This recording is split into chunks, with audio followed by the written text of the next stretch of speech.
Hai, balik lagi di channel Neng Stella di Perancis, Cin. Apa kabar dunia? Tetap cantik kan ya? Semoga tetap sehat semuanya yang nonton. Oke, hari ini kita mau, saya mau cerita bagaimana saya bisa kerja di luar negeri. Pasti pada penasaran, enggak sih? Kegeeran banget. Kegiatan banget, banyak yang penasaran padahal mah nggak ada ya, kasihan banget deh. Makanya subscribe, komen dan like videonya ya. Kalau suka subscribe, kalau nggak suka ya subscribe juga. Subscribe gratis, Cin, ya kan? Oke. Ini jadi ceritanya, kita mulai aja langsung ya.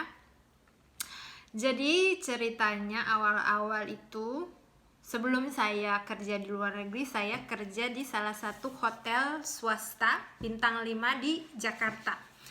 Tepatnya di Kuningan, Jakarta Selatan.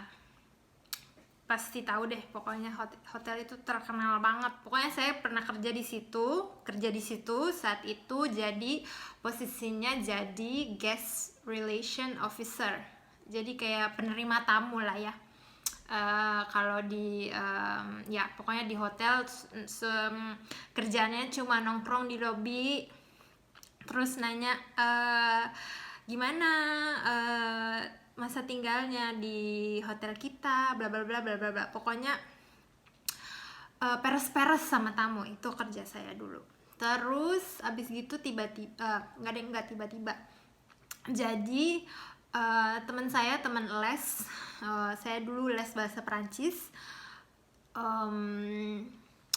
Teman les saya itu jadi pramugari di salah satu maskapai di maskapai Singapura.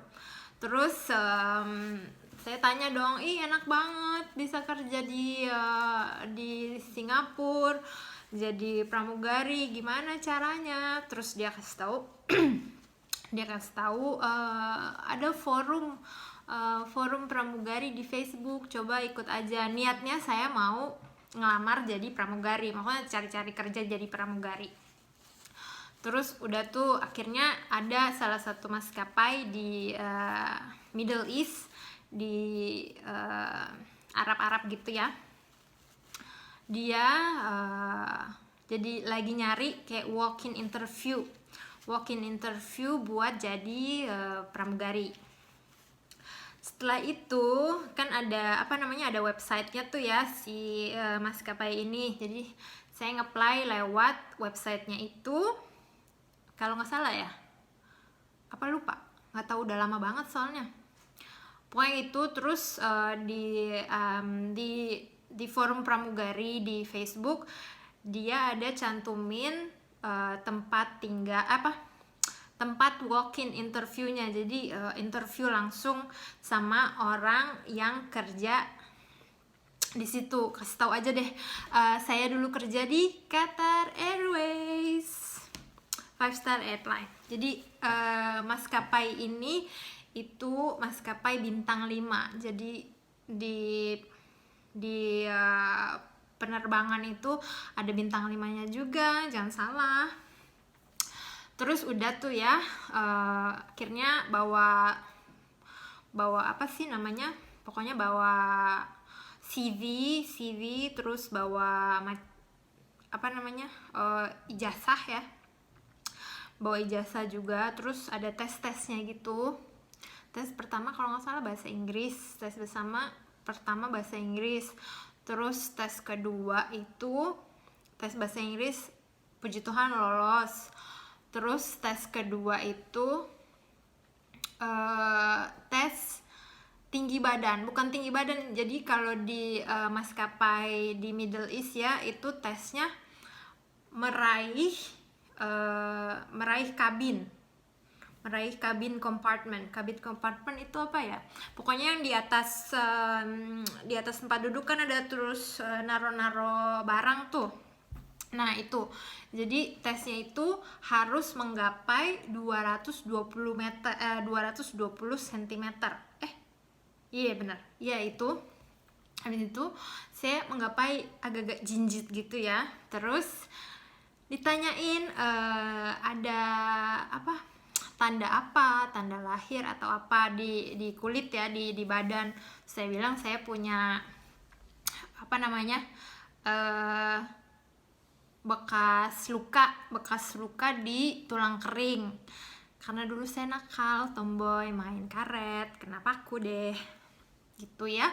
Terus saya punya tato di belakang ini, punya tato. Lu minum dulu. Punya tato di belakang. Terus itu abis gitu ada tes lagi. Nah, untuk menentukan siapa yang lolos ke tes berikutnya, tes yang tadi ini, yang tes menggapai dan ditanyain ada luka apa enggak, itu saya nggak lulus, kemungkinan karena ada tato. Dan tato saya itu kalau pakai seragam Qatar Airways emang kelihatan. Jadi kalau di Middle East itu nggak boleh, karena kalau apa namanya, kalau nanti udah terbang ya, jaketnya dibuka, jadi cuma pakai kemeja doang dan tato saya bisa kelihatan gitu. Terus akhirnya nggak lolos. Ya udah ya, nggak usah disedihkan gitu. Terus nggak usah diratapi nasibnya. Akhirnya 2 minggu setelah itu ada HRD, ada email dari Qatar Airways kalau saya ditawarin kerja di airport di Doha, Qatar. Ditawarin, tapi harus melalui proses interview lagi sama airport manager di Qatar. Pokoknya begitu deh, manager airport di Qatar Airways di Doha. Terus akhirnya saya ikut interview. Awal-awal sebelum interview, si namanya Mr. Prakash, orang Indihechin, jadi dia ngasih tahu gimana kehidupan di Doha, terus berapa gaji yang akan kita terima di Doha. Tapi nggak dikasih tahu apa sih namanya, biaya hidup segala macam nggak dikasih tahu, cuma dikasih tahu kayak gimana sih Doha itu gitu. Jadi kayak bayangan-bayangan gitu deh. Awal-awal saya pikir gila nih, gaji gede banget ya kan, semoga diterima. Akhirnya interview sudah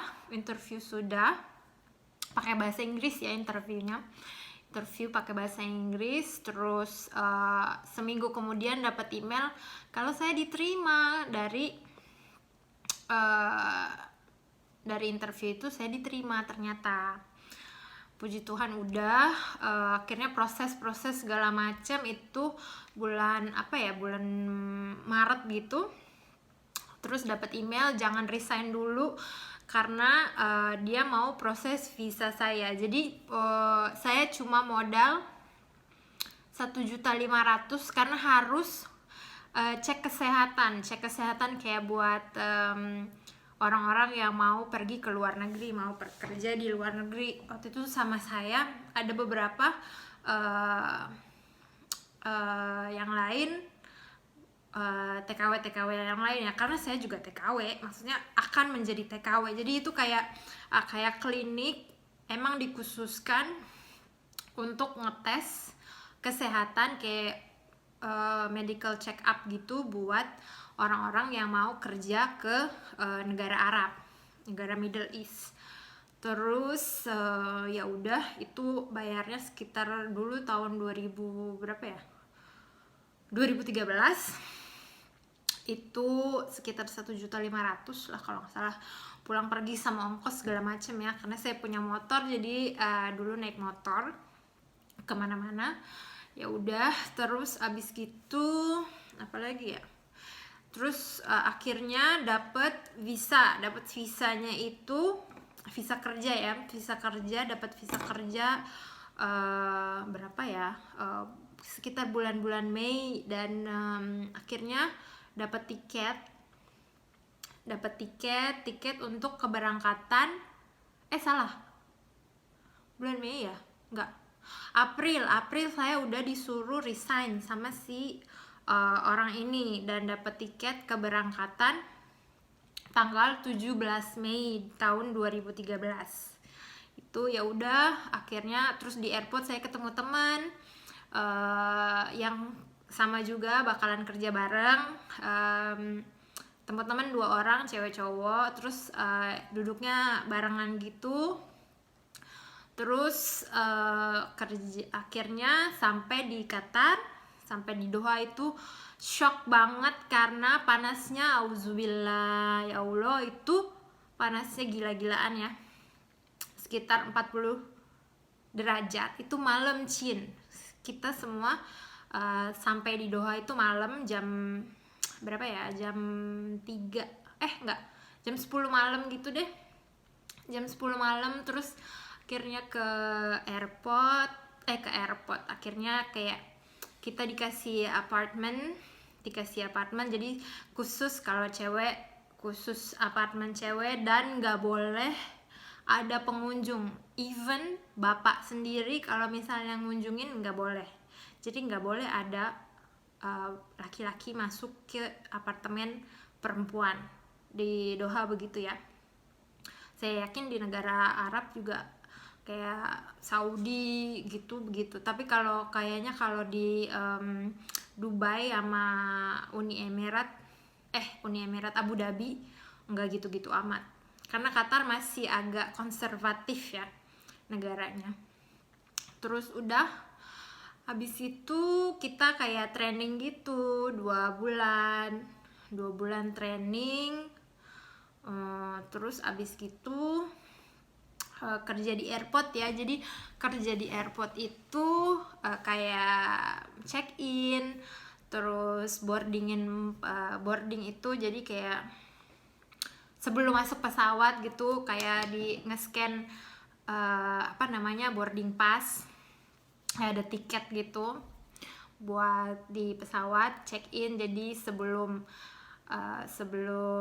mereka dapat boarding pass harus check in dulu ya. Jadi check in kayak naik pesawat di Indonesia sama lah ya begitu. Terus kayak mengarahkan jadi yang penumpang yang baru datang dari mana-mana gitu, karena kan Qatar Airways tuh banyak banget pesawatnya, dan kayak tujuannya itu banyak banget, ada 100 berapa gitu, 100 penerbangan ke berbagai negara. Jadi kalau yang baru datang kan suka agak linglung kayak kita kemana. Jadi saya dan kolega-kolega kerja itu, teman kerja, ngarahin kemana. Misalnya pesawat ke India, gerbang pesawatnya di sebelah mana gitu. Jadi kita kerjaannya dulu begitu dulu di airport. Terus akhirnya pindah ke airport baru pindah. Kerjaan saya lebih ribet di office ya, kerjaan saya di office, di dalam kantor. Jadi itu di depan komputer, kayak jadi berapa pesawat yang datang, berapa pesawat yang keluar, maksudnya terbang balik. Terus maksudnya ada parkirannya kan, pesawat parkirnya di mana, pesawat ini parkirnya di mana, pesawat itu parkirnya di mana, agak ribet. Tapi belum naik jabatan. Terus abis gitu karena udah banyak, maksudnya banyak orang yang pindah ke airport baru, terus saya dipindahin lagi ke transfer desk. Namanya transfer desk itu jadi buat kantor. Iya, ada burung merpati, bentar, burungnya pergi Chin. Jadi yaitu kerjanya transfer desk itu sama sih, hampir mirip sama kerja yang di kantor sebelumnya, maksudnya di tempat lain, maksudnya bukan tempat lain sih. Jadi di transfer desk itu kayak di dalam airport. Kalau sebelumnya itu di luar airport, bukan di luar airport, itu di dalam airport juga. Jadi kalau kita udah, karena kan Qatar itu airportnya cuma satu di ibu kotanya, itu namanya Doha ya. Ibu kotanya namanya Doha. Terus airportnya cuma ada di Doha, dan itu negaranya kecil banget, kayak Jakarta aja lebih gede daripada Qatar, kayaknya gitu deh. Jadi kalau ada imigrasi, kalau udah masuk imigrasi kita bilangnya di dalam airport, kalau belum masuk imigrasi kita bilangnya di luar airport. Jadi ya gitu, di luar, awal-awal saya di luar airport, terus pindah ke dalam airport jadi untuk bantuin penumpang yang transfer. Misalnya kayak ada penumpang yang datang dari Indonesia misalnya mau ke negara lain, kayak mau ke Eropa, mau ke Amerika, misalnya mau umroh atau naik haji, itu di dalam airport kita semua yang bantuin transfer. Jadi misalnya ada grup, kayak ada grup umroh, ada grup tour, ada grup apapun. Jadi kita transfer dari satu pesawat untuk ke pesawat lainnya gitu. Terus terus saya bisa ketemu Valentino Rossi. Itu tahun berapa ya, lupa, tahun 2017, karena di Qatar ada GP ya, MotoGP.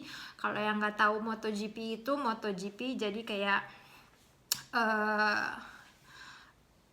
MotoGP, aduh susah jelasinnya. MotoGP, kalau yang seneng banget sama motor pasti tahu, MotoGP itu kayak balapan motor yang motor gede itu, moge, tapi bukan Harley. Jadi moge itu di Qatar setiap tahun bulan Maret itu pasti ada pertandingan itu deh, pokoknya racing, perlombaan balap motor GP. Jadi itu ada Valentino Rossi menang, tapi saya bukan ketemu di sirkuit MotoGP, saya ketemu di airport. Saat itu sih setelah MotoGP kelar, jadi dia itu mau ke Italia, balik dari Italia. Dia dari Italia mau ke Kuala Lumpur begitu. Terus teman saya lagi di transit, saya kan duduknya di kantor ya, jadi managing transfer gitu deh, antara pesawat satu ke pesawat lainnya untuk penumpang. Terus teman saya yang lagi nunggu jadi ada lewat screen, lewat imigrasi gitu-gitu. Terus teman saya bilang, lu kan suka Valentino Rossi, itu ada Valentino Rossi lewat tuh. Tapi dia kayaknya mau karena dia naik bisnis kelas bisnis, jadi dia ke bisnis kelas gitu. Terus pas pesawatnya udah mulai boarding itu, jadi udah mulai boarding itu, pokoknya udah kayak mau terbang gitu kan, harus ngantri dulu tuh di gerbang terminal kan. Terus saya kesana deh, nyamperin ya kan, dan kebetulan yang jaga gerbang itu teman baik saya, orang India. Terus dia, karena kita nggak bisa bawa handphone ya, dan Kalau yang senior aja bisa bawa handphone, karena dia senior jadi dia bisa bawa handphone, jadi saya dikotain. Saya kasih tahu nanti fotonya cuma satu, bukan foto sama Valentino Rossi. Sayanya masih kayak so imut ya kan.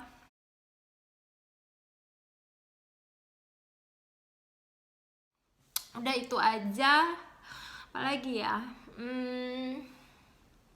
kalau ada yang videonya segini dulu karena udah lama ya. Besok ngobrol-ngobrol lagi. Kalau ada yang mau tanya-tanya, kepo-kepo, komen, jangan lupa komen. Nanti saya bikin video berikutnya gimana suka duka. Sukanya udah ya, sukanya bisa ketemu Valentino Rossi, dukanya ada beberapa, sukanya lagi banyak. Saya bisa keliling luar negeri, enggak keliling luar negeri banget sih, paling cuma keliling Eropa. Enggak ding, saya pernah ke South Africa, ke Afrika Selatan. Awal-awal dulu sebelum saya tahu Afrika Selatan itu, kirain saya benua dan kirain saya itu orangnya serem-serem semua. Ternyata enggak, itu kota paling favorit yang saya pengen kunjungi lagi. Itu dulu kayaknya kelamaan ya. Nanti lagi ceritanya. Kalau ada yang mau tanya-tanya tentang pekerjaan saya atau kehidupan saya di Arab, di Qatar, ger banget ya, ada yang mau nanya-nanya. Ya udah itu aja dulu curhat-curhatnya. Sampai jumpa di video-video berikutnya. Kita masih lockdown hari ini, masih lockdown dan diperpanjang sampai tanggal 11 Mei. Ya gitu aja deh. Pengen banget pakai baju summer cin, tapi tidak bisa. Ya sudah, jangan lupa komen, subscribe, dan like video Neng. Dadah semuanya, dadah.